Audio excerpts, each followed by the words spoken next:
ये कहानी है एक छोटे से गांव फुलेरा की, जहां एक बुजुर्ग और गांव के बच्चे विनोद और उसके दोस्त आग के पास बैठे हैं और उस बुजुर्ग की बातें बड़े ध्यान से सुन रहे हैं। वो कुआं वैसा नहीं जैसा दिखता है। कहते हैं वहां सरकटा रहता है। रात को जो भी इसके पास गया वो फिर कभी वापस नहीं आया। विनोद, जो हाल ही में अपनी पढ़ाई पूरी करके शहर से वापस गांव घूमने आया है। भूत प्रेत ये सब कहानियों में होते हैं। मैं इन सब बातों पर विश्वास नहीं करता। मैं वहां जाकर देखूंगा। अगर सरकटा सच में है तो मुझे रोक कर दिखाए। पागल मत बन विनोद, वो सच में खतरनाक है। कई लोग गायब हो चुके हैं। डरपोक कहीं के, तू देखना, मैं लौट कर आऊंगा। विनोद मशाल लेकर कुएं की ओर चला जाता है। आसपास अंधेरा और सन्नाटा है। उसकी सांसें तेज हो रही हैं। कुछ नहीं है, सब बेवकूफी है। ये सिर्फ एक पुराना कुआं है। कुएं के पास हल्की लाल रोशनी दिखती है।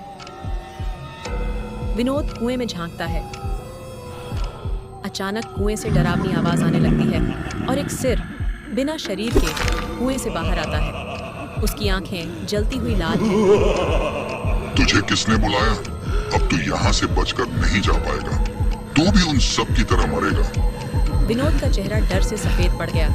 वो भागने की कोशिश करता है, लेकिन सरकटा हवा में उड़ता हुआ उसके सामने आ जाता है। अगली सुबह गांव वाले कुएं के पास इकट्ठा हैं। विनोद बेहोश पड़ा है। गांव वाले उसे हॉस्पिटल ले जाते हैं। कुछ देर बाद विनोद को होश आता है, लेकिन उसकी हालत बहुत खराब है। मैंने कहा था वहां मत जाना, अब ये नहीं बचेगा। सरकटे ने इसे अपने शिकार में बदल दिया है। विनोद बिस्तर पर पड़ा है।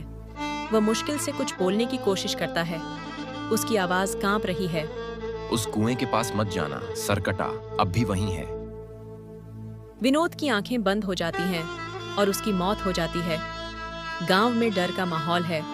गांव के लोग अब कुएं की तरफ नहीं जाते, लेकिन रात में कुएं से डरावनी हंसी की आवाजें गूंजती रहती हैं।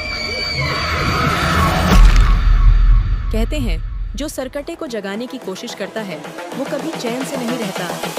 This is the future.